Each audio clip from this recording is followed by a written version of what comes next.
Suponha que você está em um labirinto. Você não tem informações nenhuma sobre o contexto, como, por exemplo, a posição geográfica que você inicia no labirinto e a posição da saída. Ou seja, você não tem nenhuma heurística, nenhuma informação que pode te ajudar a encontrar a saída.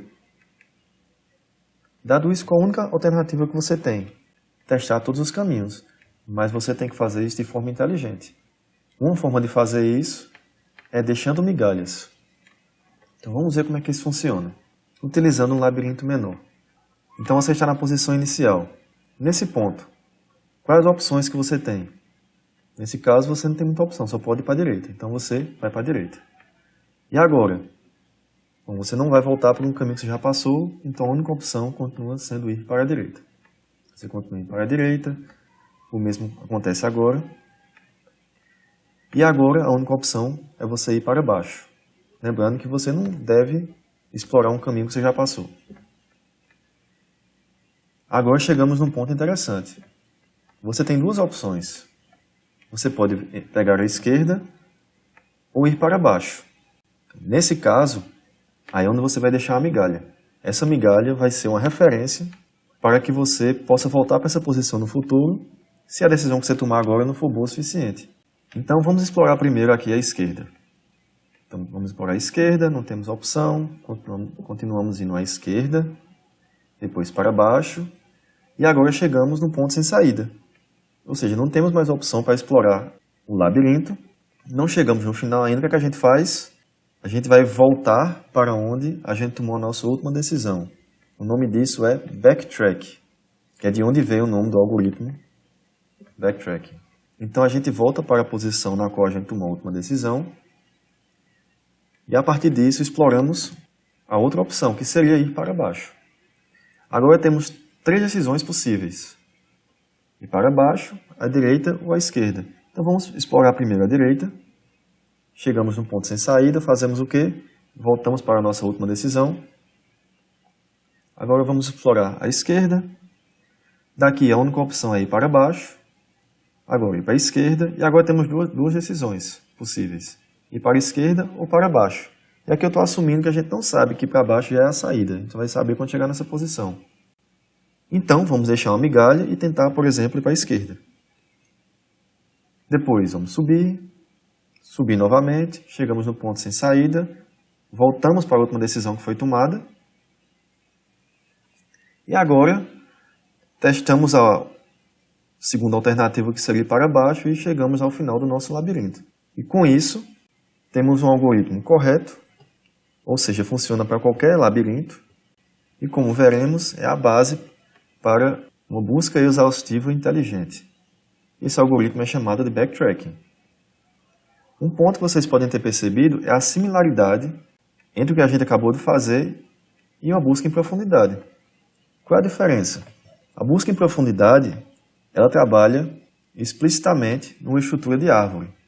Então, por exemplo, se temos essa árvore, iniciando desse nó, a gente poderíamos ter esse caminho. E daqui para cá, exploraria essa opção. E aí, chegamos numa folha, voltamos para onde a gente tomou a última decisão, descemos, vamos para cá, e depois para cá. Então, como você pode ver, é bem parecido com o que a gente acabou de fazer. A diferença é que a busca em profundidade trabalha com árvores explícitas e o backtracking com árvore implícita. O que é que isso quer dizer? Isso quer dizer que no backtracking a gente vai tentar criar uma solução de forma incremental. Ou seja, a gente vai aos poucos aí criando uma subsolução, até que a gente chegue em uma condição que a gente consiga definir que a solução que a gente chegou é a solução final. Isso pode ser de acordo, por exemplo, com a posição que a gente está, no caso do labirinto, como pode ser de acordo com o tamanho da subsolução, que é o que a gente vai ver em exemplos futuros. Mas o que é que faz o backtracking ser tão útil? É a capacidade que ele tem de rejeitar uma solução analisando apenas parte dela. Para o caso do labirinto, isso acabou sendo meio óbvio e não tão útil assim, porque a gente rejeitou uma solução quando a gente chegava no ponto que não tinha saída.